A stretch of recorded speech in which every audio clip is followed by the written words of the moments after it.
Hello, everyone. Before we jump into the next episode, the third of four around usage-based pricing with Chuck Lee, just wanted to let you know the next 2 weeks we're going to be taking off to spend time with our families. And I hope you're doing the same. The fourth and final usage-based podcast will be done on the 7th of January. Wanted to thank you all for listening, and I hope you have a great holiday. Hello, everyone. Welcome back to the Innovative Revenue Leader podcast. This is the third in our 4-part series based on usage-based sales. So today we'll take another practitioner's view on usage-based, but we're going to look at it from the perspective of how to compensate for this type of motion. So another hidden expert in this type of sale and this type of work is Chuck Lee, and he's joining us today. He's a seasoned sales operations and enablement leader with a really strong track record of driving revenue growth, modernizing sales organizations, and improving seller productivity across payments, data, media, and telecom industries. Most recently, as the SVP of Sales Operations and Enablement for Corpay, he's led Salesforce strategy, sales planning, compensation, and enablement for an $800 million business, and it has delivered major gains in conversion, productivity, and sales growth. This is something that I know firsthand because we have both worked together. So Chuck, it's really great to have you. Great to talk to you again. Yeah. Thanks for having us, Seth.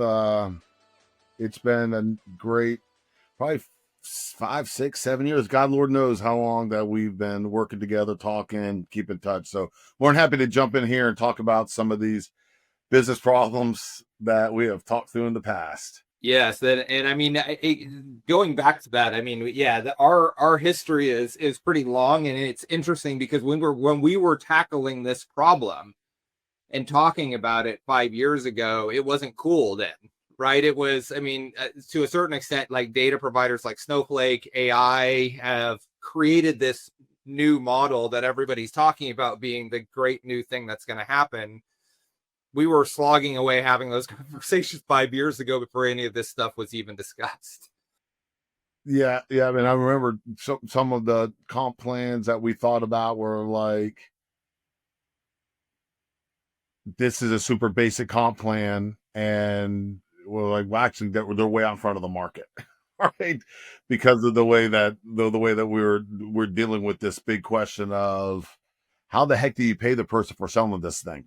Yeah, when you didn't technically sell anything yet. And that's the problem Right. everyone's trying to solve with this. So like when you think about like this is talk about the process side, but like the compensation side is really challenging, especially when you get a finance person in the room versus a salesperson, because best practice would be I pay them up front and let them go sell something else. But the reality of this is I'm very hesitant to pay somebody for when no money's actually come in. So you did a project a few years ago around this that led to significant overachievement. Can you talk a little bit about that project, kind of what made it successful, and just a little bit more, because it was, we worked together on it, and there were some really interesting things that came out of it that allowed you to be successful. Well, I'll say that this is an area, when we'll talk about it, where we fell into the consumption trap.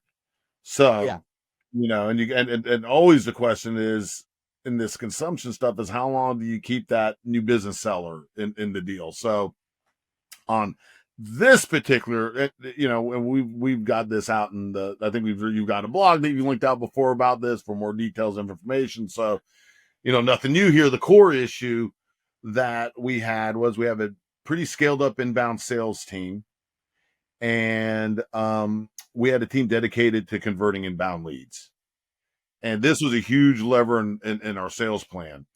So we got into this thing and we were just kind of stuck, like we could not get, and always, like the sales plan for next year, we're going to unlock all this value by unsticking the conversion rate. So, we did a lot of stuff, and I think there was a whole bunch of things that kind of hit at once that helped here. But we put in lead scoring. We did a lot of work around duplicate leads. We put in a new sales methodology, and I think all of that was incremental help. But what really levered the thing up was we looked at the comp plan. I was like, oh, goodness gracious. There was two big bad things there going on. Number one was, do you think you're doing the right thing by the seller by having this idea of, hey, we're going to give you an extended amount of time to convert the lead?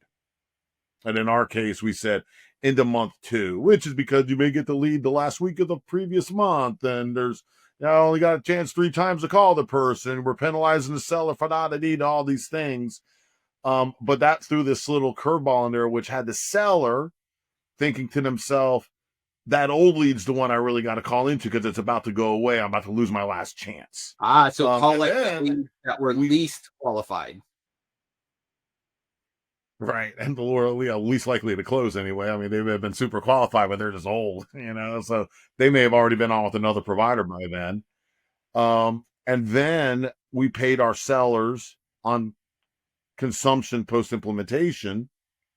Now, the idea was you're not going to get into the deal. We have a whole other team that's going to work on the consumption side of the thing. We want you to focus on this motion. You throw that into comp plan and just know that you're going to get what you pay for.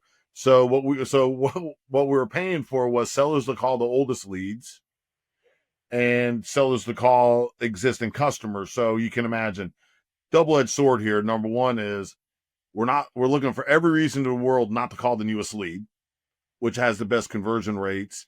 And then in a high velocity sales motion, you really kind of want to simplify the thing and have the seller locked in. I don't make a whole lot of decisions on, am I calling this? Am I calling that? Am I calling that thing over there?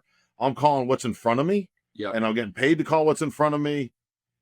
If every seller, you got 100 sellers and each one can make their own decisions, you're introducing so much variability to what should be a pretty much of a machine.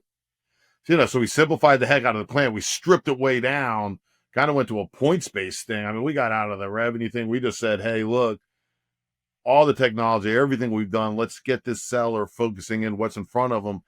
And I mean, we probably saw 40% lift and 50% lift in conversion rates, not, as a percentage increase. Yeah, I mean, and one of the parts I was really interested around that is you kind of had to filter out the noise about what a seller wanted, because what they were telling you they wanted was more credit for stuff outside of the month, and what you wanted was, what you realized is, I just want you to call the earliest leads and to get whatever you can get closed for the month, and it inverted it back to focus on closing the month versus focus on keeping the opportunity. Well, let's be clear. All the seller wants to do is make more money. So the problem is, inside of the comp plan, we're putting all this noise in there that distracted them from trying to figure out how to make more money. They were getting into these reports about how the consumption was working. And, you had one seller calling in, another seller calling in. And when we started double clicking there and started cleaning the thing up, what you found out was the only reason they cared about all those reports, all of that, was because we're paying them to care. You strip that part out and say, hey, look, what happens if we didn't pay for you that anymore? Would you even want to ever look at that report again? They're like, are you kidding me? Managers are looking at the reports. Managers are calling into the accounts. I mean, you just had all this noise in the ecosystem. It took a little bit kind of to get them off the idea of the oldest lead. But again, they had volume wasn't an issue. So really what happened was the other complicating factor here was capacity. So you only had so much capacity. So it was literally like we were sacrificing a new lead for an old lead. And so once you took that old lead out of there and all the capacity focused up front and you paid them on these units, and you just had to kind of back into the match of complicated because you're dealing with, kind of digital demand flows and what is the right quota target. So again, here we go into, you're rolling out a new plan, interlock with sales ops, sales enablement, constant rebalancing of quotas a little bit, where you're kind of looking at it. Do we look at it monthly? Do we look at it quarterly? Hey, how are we doing here? Kind of the 50-60 rule, or about half the people at plan. Okay, it's working. Because our plan's linked to on target earnings. So we know at least if they're we have that 50-60% at the month at plan, you're kind of going to be coming in at OTE. But I'll tell you, it's hard because some months demand would just go up and you're like, oh shit, 80% of the team exceeded, you know, and then sometimes the very next month it might dry up, and you're like the kind of, so it kind of fall into a quarterly thing. Yeah. And what was interesting there was the idea of managing quotas, and that, you know, what are you doing with the quota in this use case?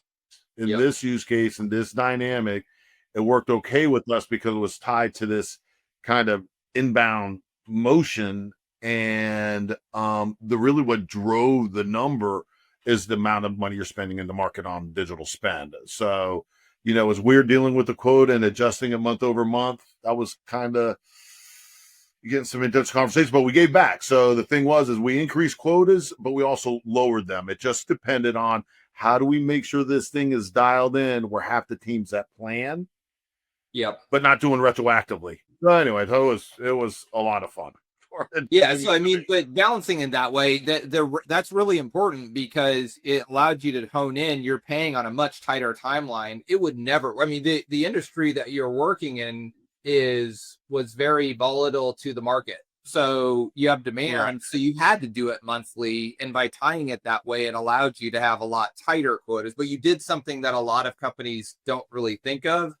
Their companies are really good at increasing quotas. They're really bad at decreasing them. But the reality is, if you get really in tune with the market, you're going to increase and decrease them over the course of the year to get the best quota levels. Right. Makes sense. Okay, so in a typical like one of the differences in a typical contract-based plan, the seller usually is credited at the point of PO and they move on. With usage-based plans, there are two other points that are of significant importance when you do this. One is to get the customer to start using the product. And then the other one is to ramp the sales volume to forecast. So can you talk a little bit around how you dealt with both of those? How do I get you to start using our product? And then also, like, what do you do to push a seller to be able to hit a number that you put into their quota on the ramp for the spend? Right. So this is another tough one. Because the underlying issue is the most difficult area of sales. Sales is a very challenging job. God love our sales teams out there.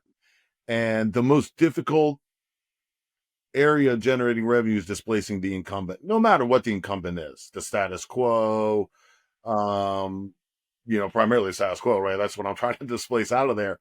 So if I'm in as a seller and you're not careful here and you pay them only for the kind of the front end thing. I've seen this trap. I have seen this trap. You pay them for the front end thing. This is super easy for them to kind of push the easy button Yeah. and position the solution as a backup or trial or for just part of this portfolio. So you just have this huge risk where, you know, you'll see, hey, the only thing we need to do is generate this front end thing and don't worry about it. Well, guess what? They pushed the easy button and they didn't do the hard work of making the change argument to the entire buying team. You know, and that's really where the hard work comes in. So miraculously, you start seeing the volume pick up because people are pushing the easy button. They found out it's pushing the easy button. You see the consumption dropped off. So then it just, and even if you have a good customer success motion, you're still stuck Yeah, they didn't because, really want to buy it to begin with. They only wanted to start. And with usage based, it's easy to start, especially if you have a backup. And I can just buy it and put it on the shelf and use it if I want to, use it for whatever. well, So little department, one user over there. Me as a pilot, just put me in under the seat, and I'm right there in the seat. And it's really just all you did persuade was Chuck in sales ops to do it off over here road, but like I got the subscription, you know, but you didn't get the yeah, entire logo behind me. I mean, no matter what your CSM team's doing, they're banging me, and I'm like, this thing doesn't even exist behind me, right? So, so one way to think about it is, and you need to kind of it gets more challenging if you have a less mature business, the more mature this easier is if you've been selling the solution for a while in a different way where you understand how buyers typically ramp. And so if you have a good model over how buyers typically ramp, then the question starts turning to is like kind of what's the window I want my new business seller to be in here for? Yeah. Because you're definitely going to have to get the thing started. You're going to be with them to get it started, because until they start, this whole thing is vaporware. So you got to be with them until they actually start consuming it. And then let's just say that we know that, I put in a forecasted deal value of X, whatever the deal value may be. And typically in that kind of a deal, we know based upon history that it takes, 3 to 4 weeks to kind of get the thing to ramp up. Yep. Maybe that's the amount of time you want to put the seller in there for. Right. I mean, there's no easy answer here. There's like, you're really stuck with this balancing act, but need some good modeling to understand ramp time. And then, you kind of got to keep looking at it, because I'm paying the seller this way. So my assumption is they hit this ramp period, it's going to annualize in a way. So I'm going to go ahead and pay you for that nut. And if for something reason this thing drops off and your model starts not predicting the future very well, then you got to come back in and say, okay, we got to get this thing modeled right. So you've got to have, I'd say that one of the most important parts here is like really good partnership with your data teams or FP&A, wherever that kind of thought process would live. Who are you partnering with to make sure these models work right? And I would always say, like, probably not great to have that sitting in sales. You want to have someone to keep you kind of honest on things. And, that's where FP&A is great, because they're always going to kind of, be the market reality or the data reality. That's kind of like, well, we're kind of making sure this number's dialed in and we're bringing that rate down, or we're going to bring it up. Like, it's actually doing better. Like, the customer success motion is working better, or the seller is doing a great job in this 3 weeks and this thing is ramping faster and it's sticking better. So, we want to make sure that whatever we're doing in the sales motion is accurately reflected in what we believe the deal is going to deliver. And that takes constant refreshing. And you want to have a good feedback loop. If the deal's doing better, we're going to pay you more over time. If the deals are doing worse, we're going to pay you less, or we're going to adjust emotion in some way. Yeah, and these are fundamental things that you see across any usage-based company. One, the start is usually the one deal, not the contract signing. And like in SaaS, contract signing, deal one, because now you're committed to the contract. In usage-based, the best practice is when they start using the product, the clock starts. And then the other best practice you were talking about is you need to determine the ramp time. That's when the seller needs to be involved. Once it ramps to a level, that's a great time to hand it off. So doing the analytics to understand it takes 6 weeks, 12 weeks, whatever, and then giving a target based on analytics to be able to do that. Huge best practice. And the other piece is getting them out once that's done. I want to shift and talk about another thing that I see, which is... Oh, by the way, one more piece in there. The communications, the SLAs, the way you document back and forth between all these people when you have multiple people in a deal at the same time becomes absolutely critical. So I just wanted to put that in there. Like, that whole thing falls apart if the people aren't talking, if the whole process is kind of like not looking at from the top down, but it's like this wobbly thing we're standing up as we do it. That is not great. Yeah, it creates some of the challenges you talk about. If you get a rogue element that's doing something different in that process, then you wonder why quotas get all screwed up, because now you have half the team doing what. Yeah, it makes total sense. So here's an approach that's come up multiple times that I want to get your take on. So some companies, especially smaller companies, will pay in perpetuity. So I'm just going to pay you 2% on everything that you generate for as long as that person is a customer. And like, I've always talked about that as something that is, you really want, it sounds great in practice, but it's one of those weird things where the sellers hate it when it starts and love it when you hate it. They hate it at the beginning because they have to ramp up, but once they've ramped up and have all this, they love it. How do you see the, like, just pay as you go and just never take a person off? You might as well just give them 1%. I mean, they've earned it. Like, what's your take on it? Well, first of all, it depends upon how are you planning your business around what you expect that role to deliver. Yeah. So if you have a business plan set up where you have this kind of new business acquisition machine that's taking care of that, because what's going to happen, and I don't care where you are or what you're doing, you're asking the seller's building a book. Yep. So whenever you say those words, building a book, I'm building a book, I'm tending to the farm. Here I come with Choice Land USA. Also pretty much easier to sell into an existing deal than a new deal. Yep. So as long as your whole kind of motion is set up that way and you've got someone else worrying about the new business, it can be fine, you know?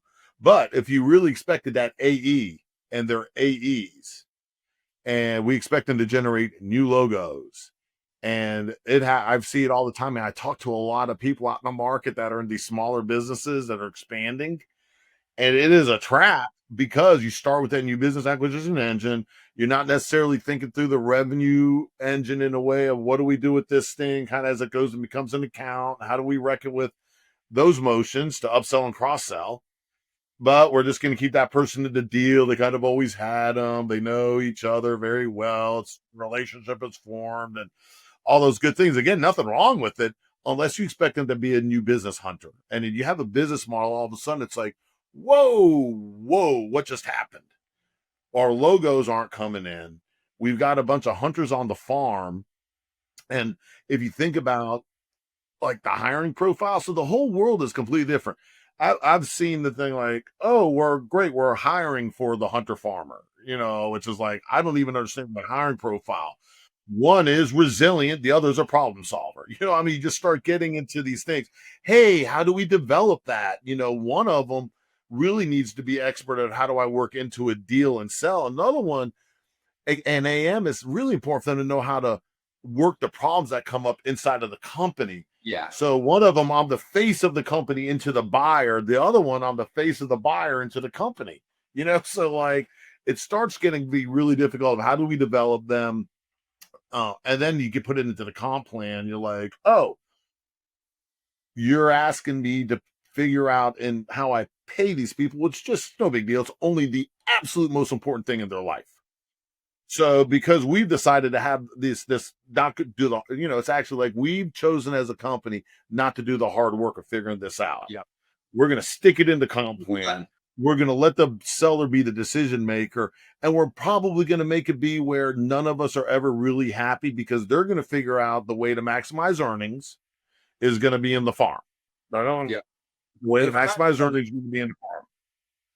Yeah, and it's interesting, right? Because it sounds good and it is 100% a trap. It sounds good because at that point, your AE that's hunting, you want them to go build the business, and you don't have a lot of the business to build. But then when the AE is successful, that great AE is now an AM, and they're just sitting back. In the amount of new business they could generate on a plan like that, it's just nowhere near as much as they're going to generate on the larger AM bucket that they built.